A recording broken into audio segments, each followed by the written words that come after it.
여러분 안녕하세요. 손희성 목사입니다. 훈민복음, 세상을 깨우는 말씀을 통해 저와 함께 요한계시록의 말씀을 공부하고 있는데요.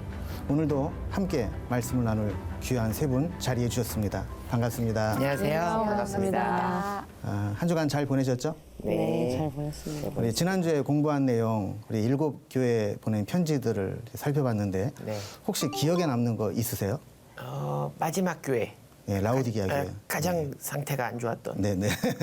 살아있는 듯 보이나 죽은 교회. 네네네. 네, 가장 충격적이었습니다. 이적지가 4대 교회. 네. 네. 빌라델비아 교회와 또 서머나 교회가 이제 책망이 아닌 칭찬만 그렇죠. 받았던 예, 예. 열악한 상황 속에 있었지만 하나님께는 칭찬을 받았던 그렇죠. 그런 교회로.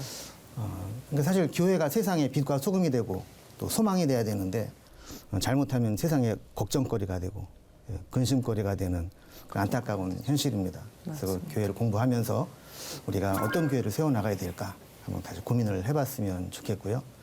지금까지 주님께서 전해주신 편지를 받아 적어서 기록한 내용이 지난번 살펴본 청각적인 들어서 받아 적은 내용이라면 이제 오늘부터 공부할 내용은 요한이 본 것, 시각적인 것을 가지고 우리가 볼 수 있습니다. 그래서 이 요한계시록은 사실은 우리가 지금까지 1강, 2강 공부하고 이제 오늘 세 번째 교에서는 본 것, 뭘 봤느냐. 네. 근데 천상의 예배의 모습이 나와요. 엄청난 찬양이 나오고 그다음에 7인, 7 나팔, 7 대접재앙. 그리고 중간중간에 삽경이라고 중간에 삽입된 내용들이 또 있어요. 그래서 구조가 좀 복잡한데 이거를 알아야 우리가 요한계시록을 잘 해석할 수가 있게 됩니다. 잠깐 이제 살펴보면 우리가 편지 형식으로 서론과 마지막 부분이 돼 있다고 그랬죠. 네. 그리고 앞부분에는 이제 들은 내용, 7개에 보낸 메시지를 들어서 받아 적어서 편지로 보낸 것이고 이제 오늘부터 살펴보게 될 4장부터는 하늘이 열리면서 요한이 본 것들을 기록하게 됩니다. 드디어 당시 이 땅에는 어떤 일들이 있었는가? 교회 상황들을 보면 외부에 핍박이 있었고 네. 그다음에 내부에는 이단의 침투로 인해서 혼란스러웠고 그리고 풍요로움과 평안에 취해서 영적으로 나태해질 수 있었던 이제 그런 상황들이 있었다고 그랬죠. 자, 어쨌든 어떤 문제든지 교회는 문제 없는 교회는 없고 삶의 자리에서 치열하게 싸우고 있는데 하나님께서는 이게 다가 아니다. 너희들이 싸우고 힘든 세상이 다가 아니다. 그래서 하늘의 영광을 이제 보여주면서 우리에게 어떤 소망을 품게 하는 겁니다. 그래서 오늘 첫 번째 나눌 것은 이제 천상의 예배에 관한 모습이 나오게 됩니다. 그래서 이제 4장이 어떻게 시작되는가? 원석 형제님 한번 읽어주시겠어요? 이 일 후에 내가 보니 하늘에 열린 문이 있는데 내가 들은 바 처음에 내게 말하던 나팔 소리 같은 그 음성이 이르되 이리로 올라오라 이후에 마땅히 일어날 일들을 내가 네게 보이리라 하시더라. 아멘. 자, 이제 드디어 하늘에 열린 문이 있어요. 네. 그래서 음성이 들립니다. 이리로 올라와라. 그래서 이제 올라가서 하나님께서 보여주시는 일들을 이제 보게 되었다라는 겁니다. 그럼 제일 먼저 뭘 봤느냐 하면 그곳에 올라가 봤더니 하나님이 보좌에 계시는 것과 거기에 충만한 찬양과 예배입니다. 그러니까 구원받은 성도들의 대표자인 24장로 그리고 천사, 영적인 존재들의 대표인 네 생물이 보좌 앞에서 하나님께 찬양을 올려드리는 거예요. 눈에 보이는 현실 세계가 다가 아니라는 것을 이렇게 보여주는 것이죠. 그러니까 지금 요한은 반모섬에 유배가 있어요. 네. 보이지 않는 감옥살이를 하는 거죠. 네. 또 이 편지를 받는 교회 교인들은 온갖 어려움들과 씨름하면서 싸우고 있어요. 그런데 이것과는 다르게 우리가 보이지 않는 곳의 위에서는 어떤 일들이 일어나는가? 영광스러운 예배의 모습이 펼쳐지고 있다는 겁니다. 그래서 5장에서도 하늘의 모습이 이어지는데 보좌에 앉으신 이의 손에는 7인이 임봉된 두루마리가 있었어요. 우리가 첫째 시간에 혹시 기억나나 모르겠는데 계시의 통로가 있었죠. 네. 하나님이 예수님. 예수 그리스도에게 네. 예수 그리스도가 천사에게 천사가 요한에게 요한이 교회 대표자에게 그리고 교회 대표자가 성도들에게 그래서 보좌에 계신 분이 두루마리를 가지고 있는데 이것을 어린 양이 나와서 취합니다. 그러니까 어린 양은 누굽니까? 예수님이죠. 그래서 이제 6장부터는 이 임봉된 것의 인이 하나하나씩 떼어집니다. 그래서 우리가 지금부터 살펴보게 될 6장부터 16장까지는 7인, 7나팔, 7대접 이 재앙들이 나오게 되는데 이들은 세 개가 따로따로가 아니라 하나의 큰 덩어리로 연결이 돼 있어요. 그러니까 반복되면서 병행이 되면서도 앞으로 전진하는 점진적 반복의 형태를 가지고 있는 거죠. 그래서 이러한 이제 구조를 전체적으로 이렇게 보면 이렇게 돼 있습니다. 7인, 첫째인, 둘째인, 셋째인, 넷째인 해서 7째인까지 되겠죠. 그러니까 첫째부터 6째까지는 인을 뗄 때마다 어떤 사건이 일어납니다. 네. 이게 무슨 얘기냐면 7째 인은 7나팔이라는 거예요. 그래서 7째 인 속에 7째 인이 떼어지면서 7나팔 재앙이 시작되는 거예요. 그리고 나서 7대접을 받은 천사들이 나와서 7대접이 시작돼요. 그러니까 말은 7인, 7나팔, 7대접이지만 사실 이것은 하나의 덩어리가 되어 있는 거죠. 7째 인이 7나팔이고 7번째 나팔이 7대접이고. 그러면 성경을 우리가 읽을 때 이렇게 순서대로만 딱 돼 있으면 이해가 쉽겠죠. 그렇죠. 근데 요한계시록을 읽으면 6장부터 보면 막 헷갈리기 시작하는 거예요.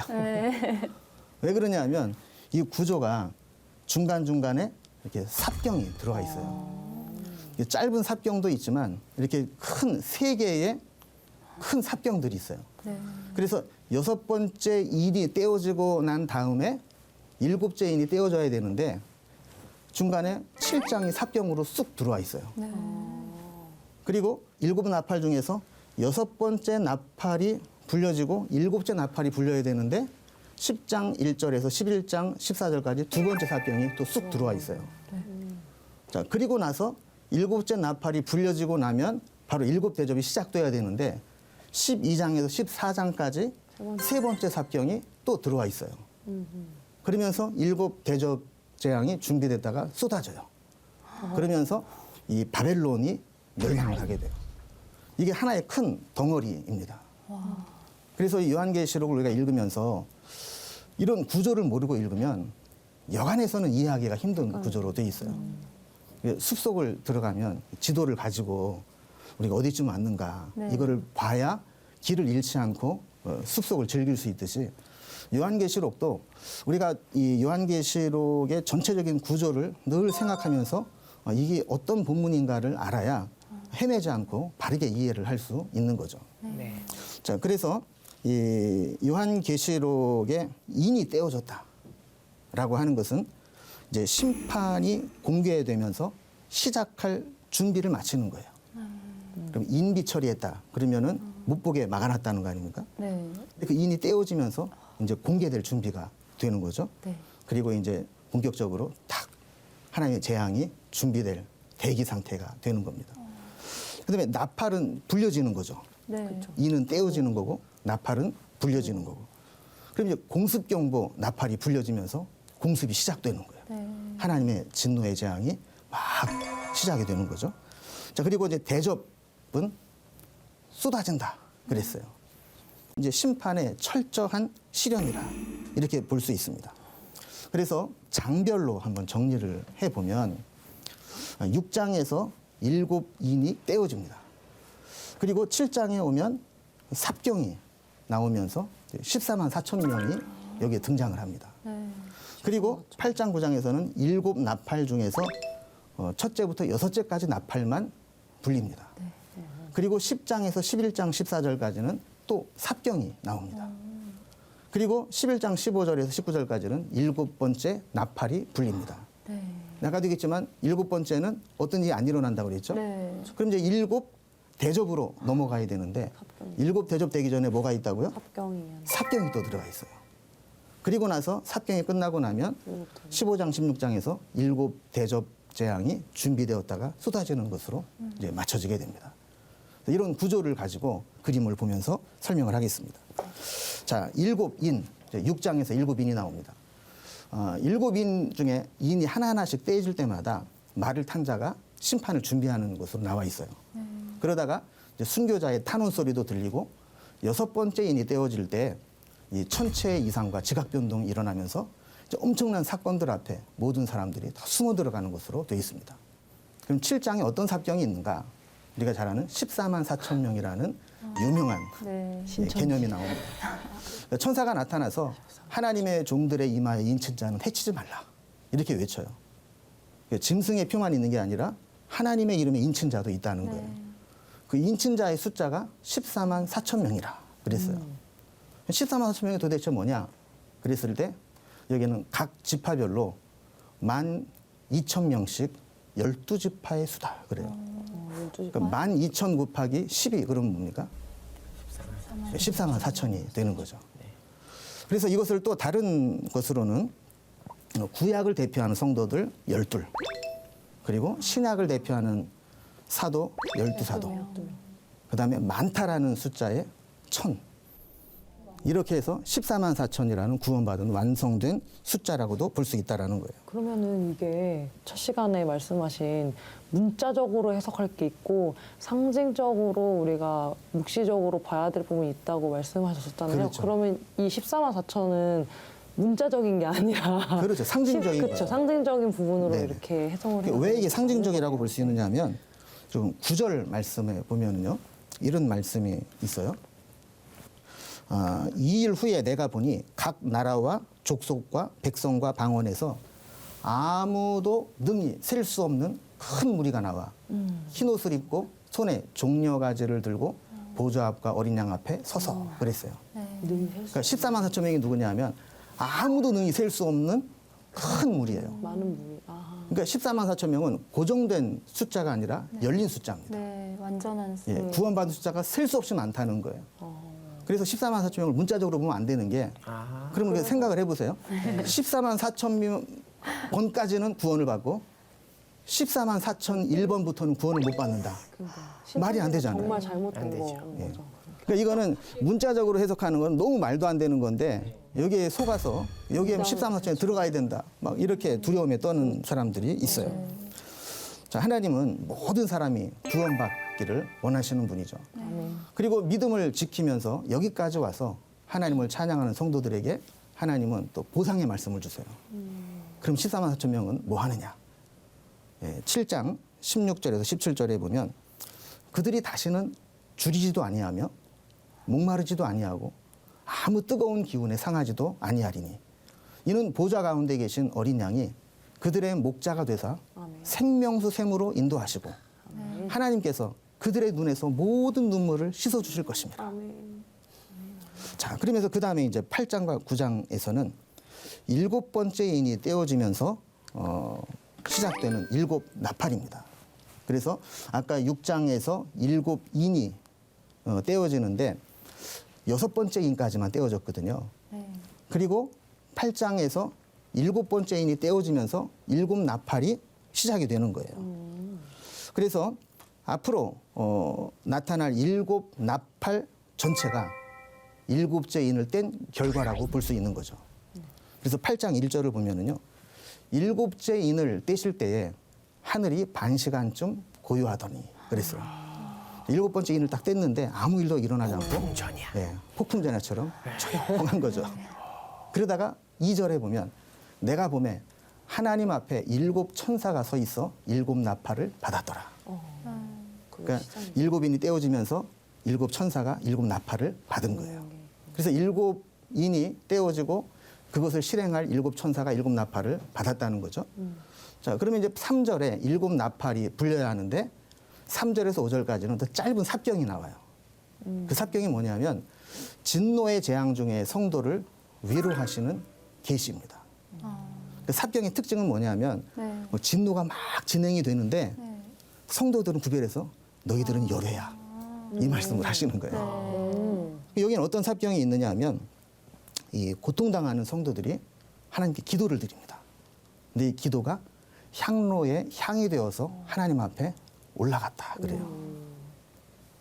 그러면 그동안 하나님의 백성들을 고통스럽게 했던 자들에게 이 심판이 이루어지게 되는 거죠. 그래서 6절부터 이제 나팔이 시작됩니다. 그래서 8장 6절에 보면 7 나팔을 가진 7 천사가 나팔 불기를 준비하더라 그랬어요. 7절부터 나팔이 불립니다. 네. 하나하나씩 불릴 때마다 어떤 일들이 일어나냐면 땅에 그리고 바다에 강과 샘물에 하늘의 천체에 재앙이 임하는 거예요.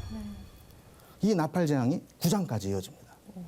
9장에 오면 무저갱이 열리고 결박되어 있던 자들이 노임을 받습니다. 그러니까 무저갱이 열린다는 것은 이 세상에서 지옥을 경험하게 된다는 것을 상징적으로 표현하는 거예요. 또 하나님의 천사들도 마병대를 이끌고 믿지 않은 자들과 심판하러 오시는 겁니다. 그래서 3분의 1은 심판을 받지만 남은 자들은 회개하고 구원받을 기회를 아직까지는 주시는 거죠. 자, 그리고 나서 10장 1절에서 11장 14절까지 또 삽경이 나와요. 여기에는 작은 두루마리의 내용과 두 증인에 대한 삽경이 나와요. 자, 이 도표를 다시 보면 10장에서 11장 14절까지 또 삽경이 나온다고 그랬죠? 자, 여기에 어떤 삽경이 나오는가? 자, 6번째 나팔이 불렸으면 7번째 나팔이 불려야 되는데 중단되고 삽경이 나온다 그랬어요. 7번째 나팔은 11장 15절에서 불리게 되죠.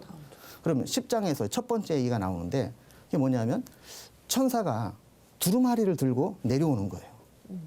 두루마리에 뭔가 적혀 있잖아요. 두루마리를 가지고 내려왔다는 얘기는 거기에 적혀 있는 어떤 메시지를 전하라는 사명을 받고 온 거거든요. 근데 하늘에서 음성이 들립니다.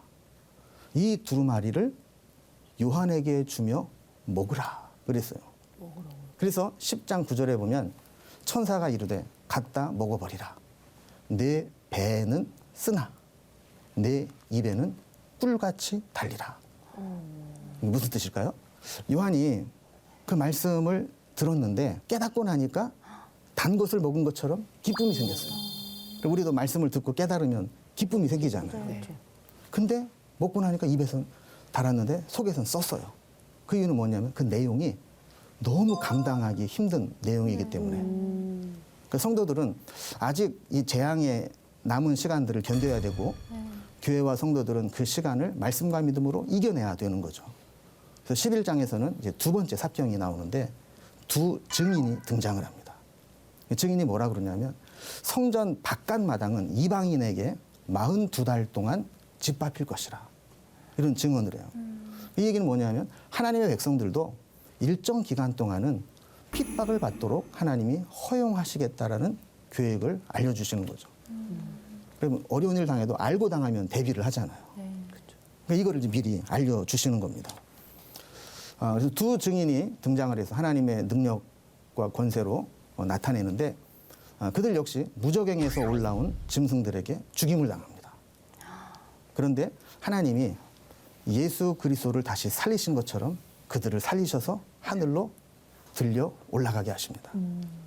이런 삽경들을 통해서 잠시 동안 성도들이 핍박을 받을 것이고 하나님의 종들도 죽을 수 있지만 죽음을 두려워하지 말라. 하나님은 다시 살리실 수 있는 분이고 다시 하늘로 올리실 것이다.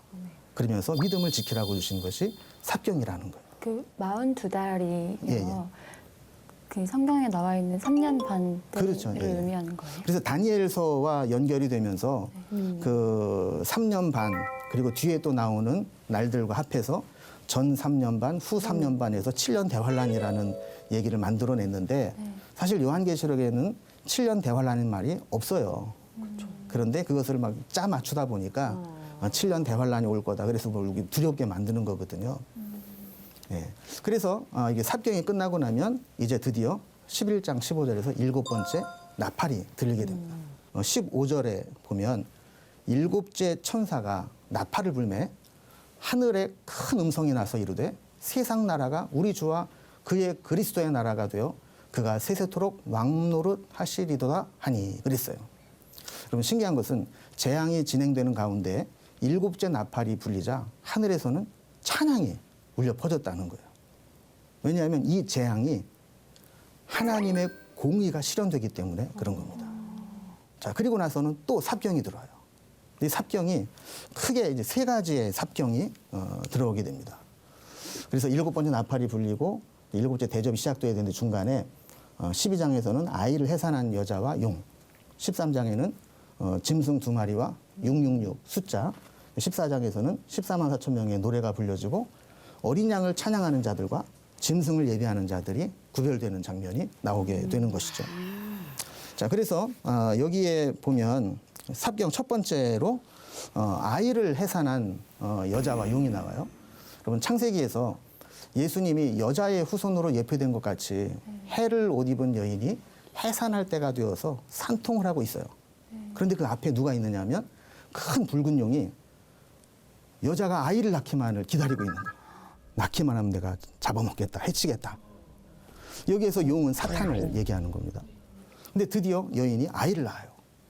근데 하나님이 그 아이를 하나님 보좌 앞으로 들려 올라가십니다. 그리고 나서 여인은 광야로 도망을 가요. 그래서 하늘에서는 영적 전쟁이 일어납니다. 그래서 하나님의 대적자 용이 싸움에서 패하고 땅으로 쫓겨내려옵니다. 용은 여자에게 분풀이를 하고 박해를 합니다. 그리고 여자의 남은 자손인 성도들과 싸우려고 준비를 합니다. 이게 첫 번째 삽경의 내용이에요. 네. 지금까지의 우리에게 일어났던 일들, 창세기부터 그렇죠. 그죠? 예, 예. 그러니까 영적인 전쟁으로 끊임없이 성도들을 박해하고 심지어는 하나님의 아들 예수 그리스도까지 죽이려고 하다가 죽였지만 하나님이 그를 하늘로 올려 보내고 네. 그리고 사탄은 심판을 받아서 땅으로 쫓겨났다는 거예요. 자, 그리고 13장에서는 이제 두 번째 삽경이 나옵니다. 그럼 땅으로 쫓겨난 이 용이 뭐를 하느냐? 대대적으로 싸움을 준비하면서 두 짐승을 불러올립니다. 하나는 바다에서 불러올리고 하나는 땅에서 불러올립니다. 이 두 짐승은 사탄인 용의 하수인이고 대리자입니다. 그래서 바다에서 올라온 짐승은 세상의 권세를 가지고 짐승에게 경배하도록 강요를 해요. 그리고 땅에서 올라온 짐승도 이적을 행하고 영적으로 미혹해서 하나님 백성들을 우상 숭배하도록 강요해요. 그 짐승의 수 666을 받게 하는 것이죠. 당시 황제 숭배에 참여한 자들에게 확인서와 같은 표를 주고 그것을 가진 자들에게만 물건을 매매하고 경제 활동을 할 수 있도록 한 것. 우리 지난번 교회를 공부할 때 했잖아요. 그러니까 하나님에 대한 믿음을 포기하고 세상에 굴복한 자들이 짐승의 표를 받은 것으로 비유된 것이고 그들이 이렇게 짐승에게 굴복했다라는 내용이 13장에서 기록된 겁니다. 마치 우리가 그동안 지냈던 일들이 하늘과 하나 되어 연결되어 있었다라는. 그렇죠. 우리는 현실 속에서 갇혀 있기 때문에 네네. 그게 뭔지를 모르면서 당하고 네네네네. 있었던 거예요. 네. 근데 하늘에서 이런 삽병들을 통해서 지금 니들이 당하는 거는 이런 거야. 이런 일들을 통해서 예. 하늘과 우리가 사는 세상과 이런 일들을 통해서 지금 당하고 있는 거라고. 그렇죠. 자, 그러면서 그 다음에 결과를 이제 보여주는 거예요. 네. 14장으로 넘어갑니다.